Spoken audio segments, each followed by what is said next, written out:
Now here's part 2 of our brain burnout interview, where we talk about our brains adapting to change and tackling end of the year anxiety.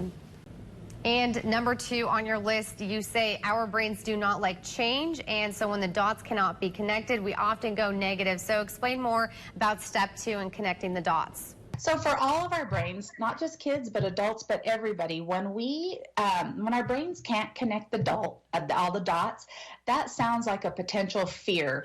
Our brains go negative. So our brains are really negatively oriented because it was the negative things historically that could kill us. So the saber-toothed tiger or the attacking tribe. And so our genetic structure is built around safety and really being able to identify threats. So we're continually moving towards rewards and away from threats, and we do these decisions rapid fire. So when people get really out of whack is when they lose control of a situation, when they don't know what's next, when they don't know how it's going to play out.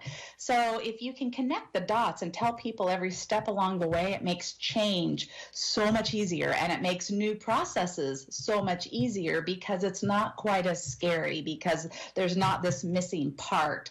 So a good example would be when somebody says, we need to have a talk, or your boss says, can I see you in my office? We typically don't go, woohoo, this is going to be great. We go, oh God, what the hell did we do now? What's the problem? What did we do wrong? How did they find out about us? And we start worrying because the dots aren't connected. So an easier thing to do would be, can I see you in my office because I have a couple budget questions? Or can I see you in my office because I want to talk to you about how to help you do better in school in this particular task? It takes the pressure off of guessing what's down the pike, and that's easier for our brains. So we are approaching the end of the school year, so a lot of kids have SATs on their minds, graduation, moving grades. So how do you help kids tackle anxiety? Yeah, there's a ton of things. So anxiety is a big problem for everybody right now. There are, in any given day, there are a million more things than we have to do than we have time for. And especially for kids with social media on top of that, there's so many more resources to do papers and assignments and writing that it's very, very overwhelming. But sometimes anxiety is actually not anxiety. It might be adrenaline to get a job done. So the first thing we can do with kids is to teach them that they can identify their emotions differently. So is it anxiety, or is it fear, or is it excitement, or is it any number of other types of emotions that aren't necessarily negative?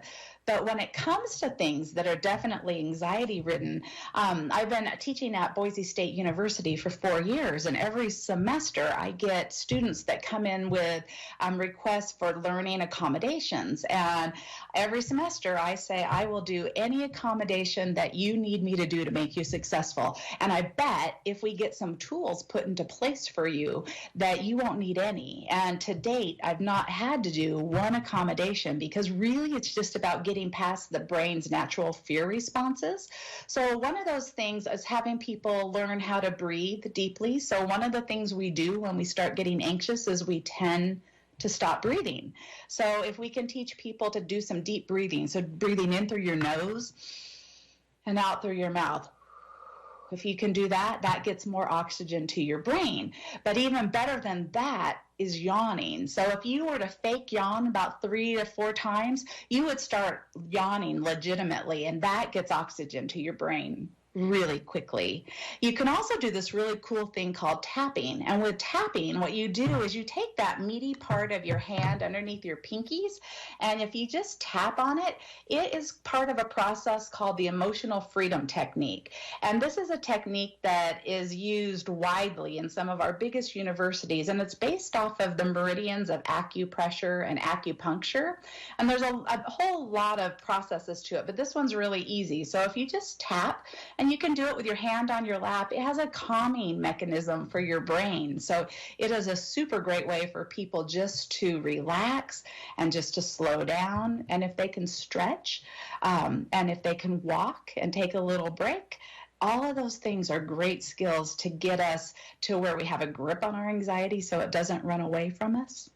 Well, some great tips. And also Tyler and I, while we are on Skype and behind the scenes, we're doing the tap method and doing the yawn. So all great tips, and thank you so much for joining us today. You are so welcome.